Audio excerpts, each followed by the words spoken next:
out to your FX and crypto midweek. It is May 10th. Corey here with you. Nice to be with you again. Let's jump into it and see what's happening in the markets. A little bit of a quiet week, let's say, thus far. So there are going to be some things that can move markets. We certainly had CPI, which can create a little bit of volatility, but even that is seeing relatively muted responses. So stocks overall are still in that uptrend, still moving bullishly, and it's interesting because sentiment is so sour. Sentiment is just overwhelmingly negative, and yet the market's still in bullish price patterns, still moving to the upside. It's been my thesis that we will see a big final exhaustion high, that ultimately you have to, sentiment being this far bearish is actually good for markets in the short term, meaning there's more likely fuel to go higher. A lot of the pessimism has to turn into optimism through short covering, stop losses getting hit for short sellers, margin liquidations, and so on, because they're on the pain side of the trade. If you've been short these indexes, it is ripping your face off to a certain extent. And so that final pressure to the upside is what creates this big surge and this exhaustion high. That's one of the things that we've been emphasizing is, look, when that happens, that's your cue to get a lot less bullish. But until that time, I think we're still, the path of least resistance certainly seems like it's going to keep pushing higher. US dollars in more of a short-term downtrend, and a couple of weeks ago we showed the inverse relationship where equities have the bullish cup and handle, US dollar has a bearish cup and handle type of pattern, right? Whether you call these cup and handles or descending triangle, ascending triangle, they look very similar. Ultimately, this price pattern leads to that, and this price pattern leads to that most of the time.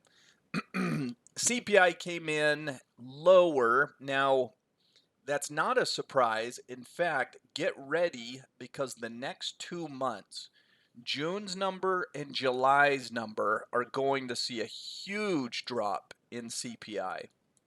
Remember that the annual number is just a rolling number. So when we get June's number, it's going to replace June of last year. And why is that significant? In both June and July, so the next 2 months, we were over 1%. I don't remember the exact number, 1.3, whatever. If you put in a number that's, let's say, 0.3, and you get rid of a 1%, inflation just dropped by 0.7. And since it's at 4.9 right now, hypothetically, it would go to 4.2. And then let's say in July, you get rid of a 1.3 and you add a 0.3. Let's say this one's 1.3. I don't remember the exact. You would have a 1% drop. So annualized inflation would go from 4.2 to 3.2. The next 2 months should see the largest sized drops in CPI. And that's something that the markets are probably pricing in right now. So I'm not so sure that this market exhaustion high is going to happen in May. In fact, I think May is when we see the spike. I suspect it would be perfect sort of symmetry, if you will, that around the June number and this big drop in inflation, that be the time that equities top out. Equities normally top out on quote unquote good news, right? Just like things usually bottom on really bad news because there's a whole, it's like a storybook, right? There's a start, there's a middle, there's an end. It's like a baseball game. You have to go through the first and the fifth inning to get to the ninth inning of the baseball game. There's a process in play.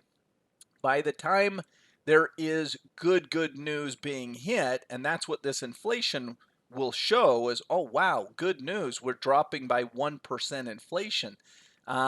Is that the good news that is ultimately all priced in, that equities have rallied in advance of, and so forth, and it would be perfect sort of symmetry, if you will, that on that really good news, when inflation is taking the biggest drops, that's where equities top out and things turn sour and we start to go down. Now, I don't know if it's going to play out exactly that way. I sort of have to wait and know it when I see it. When I see the exhaustion high, when it meets the criteria, when sentiment's been run over, when the short sellers have had their arms twisted enough that they're screaming out in pain, that sort of idea. Well, you'll know it when you see it, but if it happens right around the June CPI number, that would make perfect sense to me. So let's look at things a little bit here as we go. Let me clear this. The weekly performance basically flat. I mean, there's just not a lot going on. Oil up 2, crypto down 1%, but those are relatively quiet moves. I mean, oil up 2, well, it was down 10% last week at this time. So there was a big drop, and now it's kind of scraping its way back. Same thing with equities and currencies. There's not a whole lot happening just out there in general. So right now, what are we in? We're in this established resistance, right? You fall off. You have a huge recovery to get back up to here. And then you have a shallow pullback, right? Big to shallow, big cup and handle type of dynamic. Now, this is where it would have, could have, should have maybe already started to take off. It didn't do that and kind of tested back again, and now it's going up again. I don't mind that. I mean, that's all building a base. The larger the base, the further in space type of idea. If you build a big base here, right, then the breakout becomes that much more powerful. You're able to kind of think of it as like building a foundation. If you build a big solid foundation, you can build a higher building, right? If you have a little tiny foundation, you can build on it, but it has to be a small building, right? So create a bigger base. There might be an even more powerful upside move, but ultimately I do think we move up and out from here. That's where, again, this is where you take off to the upside. And that's where a lot of those dominoes fall into place that I've been looking for. So still good, still very good price action overall. If we turn to the FX markets, Euro has been a superb currency, taking a little bit of a breather this week. Things like Kiwi have been really poor, getting a bounce back this week, up 1%, but everything is pretty quiet across the board. If we look at crypto, I mean, this is a very quiet week for crypto. Bitcoin has moved down 1%, but that's relatively flat. I mean, these things can move much quicker than that. So, as I said at the start, it's been kind of a quiet week. There's not a ton going on, but let's make sense of some things together. Let's go through some charts and see what stands out to us. So I'm going to come over here live. Let's start with crypto. And crypto, this is all of crypto markets, have moved into a short-term downward trend. See the 2050 crossover. So we're on the daily chart time frame. You're in a little bit of a short-term downtrend. It could, I mean, it would be bullish if you had a quick recovery, what they call the bow tie, right? You go into a downtrend and then you come back up into an uptrend. I've been calling for a short crypto trade since back here, and I still like it. I still like it short. Now, why? Ultimately, we've shown this chart, which was kind of a better indicator of the exhaustion high. Do you see the big run that we had been on, right? You started the race back here on some big volume. You consolidated in here. You break out again on big volume. And then you got exhaustive.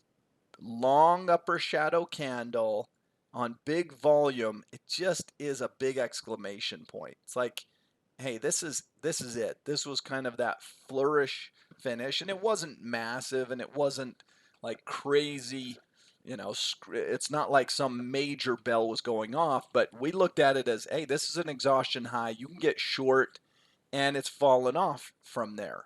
Okay, now this represents just Bitcoin, but the other cryptos were a better short than Bitcoin. From that point on, crypto has really fallen off. I think there's more to go.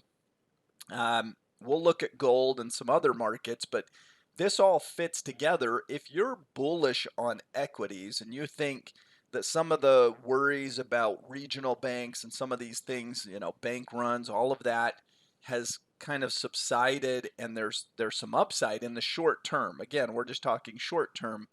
You probably don't like Bitcoin, gold, US dollar. Those are more defensive, and that's where people were hiding out as the bank runs and some of those things first started. Now that should come undone, and people got too optimistic and too bullish on these and too negative on the markets. I think crypto should have another drop, um, maybe decent size, pretty good size. Gold, same thing. I think, now gold hasn't really given ground, but I think it should start to do so and have a little corrective phase here. And if you were going to short, I prefer shorting crypto or the US dollar. They're weaker. Here's USD, and we talked about the inverse, right? Where the equity market has a bullish pattern, US dollar has more of a bearish price pattern, and ultimately looks like it's going to go down to lower prices down here, probably the next range trade to the downside. So it makes sense to me that a lot of those defensive areas where people were hiding out, just not the place to be right now in the short term. Now, as we look and think about that, if equities are going to go higher, what leads? Well, yen doesn't usually do really well in a risk-on environment. Euro has come off quite a bit, but it's been a strong currency. Swiss franc is usually defensive, so this should start to go down. Now we get to the ones that should be better performers. British pound, Canadian dollars, Australian dollar, and the Kiwi. These are the areas, this is the area that seems most likely to outperform. We'll start with the Kiwi. It's the strongest this week. Now, this is a bearish to bullish reversal. No question. Look at the breakout. Look at the acceleration through this long-standing downtrend line. If we go back to the chart, I mean, look at this trend line. It's been intact since the highs, right? Over and over again, it's failed against that zone, and once you broke through, it's taken off. I personally, you know my rules, we don't buy breakouts when there's a lot of overhead supply, all of these dead bodies. Instead, I buy pullbacks. So I am not interested in Kiwi here, but I am interested in Kiwi here on the pullback, right? That would certainly be on my shopping list. When we look at these others, there's a lot of similarities. Aussie has been in a downtrend, has not broken out yet. Could it try to break out and follow the Kiwi? Sure. I mean, this would be the area to do it. I wouldn't really chase a breakout. Instead, I'd probably buy a pullback or something post breakout. So I'm sort of in wait and see mode on a couple of those. Canadian dollar, same thing, just been in this big trading range. There's really not much going on here. If we extend some of those lines out, it's just back and forth. This is a time where you just pretty much ignore moving averages. They're not helpful. They're just bunched together and sideways. So, needs to start to move up out of the range. Canadian dollar could be interesting. It's in a pullback. Could be interesting if you think that in fact these are going higher. Well, we should work our way up to the top end of the range, right? So I'm not completely against buying CAD, and you can see the big volume kind of exhaustive low. It shot up. Now it's in a little minor pullback. I would speculate on this one on the dip. This would, if I needed to buy something here, I'd probably speculate on that. And British pound still looks pretty solid. You did sort of have an exhaustive phase here. See how that final push, and now we're correcting. I suspect it could correct down a little bit further. I've been a little too optimistic on CAD because I know I bought it. I bought it personally in here somewhere, I want to say, thinking that we were going to back off, and then make a move back up. And I want to say I traded it in here somewhere, but anyway, I haven't been buying it since, but I still think it makes sense to me if I put the pieces of the puzzle together. If equities are going to make a run higher and a lot of that pessimism comes undone, CAD, we should come back a week or two from now, and CAD should have worked its way back up towards the top end of this range, which leads to some decent upside. What could be actionable right now? Let's go look at a couple of CAD charts. CAD yen, I'm not super interested in. The Bank of Japan has a new man in charge, and he really sent out a more hawkish note.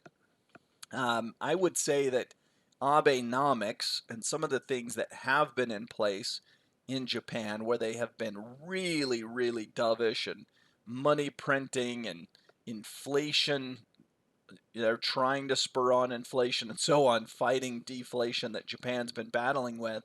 He really struck a different tone. He had a more hawkish note to it. So, um, on the margins, I mean, that should be good for the yen. So again, I'm just not really interested in shorting the yen. So I'm going to pass on that one, but that's worth noting some of the happenings there. If we look at euro, could you short the euro against the CAD? Well, I mean, perhaps, but euro's been really pretty solid. I don't know that I would go Aussie or Kiwi because that's risk on versus risk on. Pound, still think pound's in a pretty good place. It looks like that would be more of a bullish chart and so on. So it gets to, where did it go? I want to focus on US dollar CAD. I don't see it right there. We'll just punch it in. USD CAD is maybe the more interesting idea for me for a trade. And this would be on the short side, of course, right? If we're playing CAD to go up, well, we'd be shorting dollar CAD. So that's where I would be a little bit more interested, is maybe in terms of, we know that they're in a little bit of a pullback, shorting in here somewhere, finding a spot. It could be in the next day or two, and then trading it for the next wave of selling. You sort of have an inverse cup and handle and some of those things intact. Again, usually these sort of look like descending triangles and things of that sort, but any way you slice it, it's more bearish than bullish. Let's come into a couple other time frames. The 12-hour, you can still see the bearishness. You can see that this bounce looks like one that should set a lower high somewhere in here in this general area and then start to work its way lower, right? So the 12-hour still bearish to me. 4-hour still bearish. Yes, we're correcting, but that's still, I mean, that's a low base after a drop. Should lead to lower prices. And then last but not least, the 1-hour chart. I mean, I would still call this bearish, even though the moving averages are kind of bunched up. You're ultimately just building a little base here that comes from a big drop. Usually these peter out and head back down. So I do like dollar CAD more on the short side as a possibility. That's one of the currency pairs that makes sense to me over the next while. Again, there's not a lot moving dramatically or anything like that this week. It's sort of a quiet week. I mean, even through the rest of this week, there's not a whole lot to get excited about. If we come in and look at the calendar, we've got PPI data tomorrow. You've got the Bank of England, so if you're trading the British pound, be aware of that, right? Pound sterling's going to be moving on that. In the U.S., we've got some PPI. There's just not a lot. Some inflation expectations in New Zealand, GDP out of the UK. GDP rarely moves markets in any significant fashion.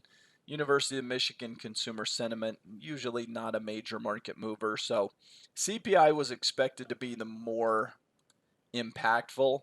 And certainly pound. If you're trading pound pairs, the next 24 or 48 hours is more significant to you. But other than that, there's not a whole lot going on as far as that's concerned. Now, there are some other news items. There's a debt ceiling debate that's still happening. Let you in on a little secret here. If you've not gone down the path of these debt ceilings before, here's what's going to happen. But it always gets scary before it actually happens. People freak out and they say this time it's different and so on and so forth. But let me just tell you, the U.S. will not default to the point where bondholders don't get paid. Now, I don't know how it'll all go, right? They're going to push this thing to the limits. There will be an extension. There will be this and that. There will be negotiations. There will be freakouts. But ultimately, what's going to happen is the U.S. is not going to default, meaning that if you bought their bonds, you're going to lose all your money and you're just out, you know, for you, maybe thousands of dollars, for institutions, millions and billions of dollars. It's not going to happen. I don't know the exact process that they'll go through. There will be threats, there will be risks, there will be people coming on television to tell you that it's different this time and there's a lot more risk, and they'll try to get people to freak out, and ultimately they're going to pass some sort of resolution and move out the debt ceiling, and we'll do it all over again at some point in the future. And that's just the reality. That's the world we live in. So, you know, will there be risks between now and then? Possibly. But I think markets understand that it would be catastrophic. And let's say that the U.S. has to delay or has to do something, in essence, to, I mean, almost a Ponzi, right? Where they have to pay off those existing debt holders through money that comes in or money printing or whatever. Well, they'll do it because they're not going to leave those investors with the U.S. defaulted. It would send ramifications through the entire markets because everything's kind of uses the U.S. government debt as a quote unquote risk-free rate of return, and then you make your assessments beyond that. If you do equity risk premiums or anything of the sort where you value assets, you have to say, well, what is the comparison of what I can get for free, right? Because money is worth something. You can lend it to someone. And in the case of the U.S. government, you don't have to worry about them defaulting. You say, okay, well, if I can get 2% with no risk, it's sort of like a bank, right? If I deposit my money at a bank and they're willing to pay me 2%, it's a zero risk proposition because I know it's insured and so on and so forth. So, what is my risk free rate of return? And then I can do a comparison. Okay, I think that by taking risk, I can make X percent, and this is why I want to take that risk. Now, if I had something else that was only going to make the same amount as a risk free rate of return and have a lot of risk associated with it, maybe I'm not interested in that. And so, all of these institutions, think about every insurance company, every fund, every money market fund, and so on. They're just not gonna. It's not going to happen. Whether they have to play a little bit of a shell game and move money from here to there or whatever, I don't know how it'll all work, but I know what the ultimate resolution will be at this, as this debt ceiling approaches. So I hope that makes sense to you. And again, don't get caught up too much in the fear. Could it create some market volatility that you can take advantage of? Sure. But keep the end resolution in mind, because there will be one ultimately when it's all said and done. Let's take a look. This is international equities, and really the same approach, same general idea as U.S. equities. You're still more bullish than bearish, and I suspect still going to continue to work its way higher here, up and out from that pattern. Let's review here. For the rest of this week, we have a recap coming out tomorrow. We've got our trading room. And remember, we've got the Bank of England. That happens overnight, basically the middle of the night. So make sure that your orders are in place. Sometimes, as Rob says, the FX markets, if you want to, you can wake up in the middle of the night and trade them. You might not make your significant other very happy or whatnot. You might not feel great the next day, but that's something that I have done plenty of times over the years, and will, I'm sure, continue to do so at various times. I don't think I'll be waking up in the middle of the night for this one personally. Thanks again, everyone, for being here. Hope you enjoyed it. Have a great rest of your day, and we will see you next time. Goodbye, everyone.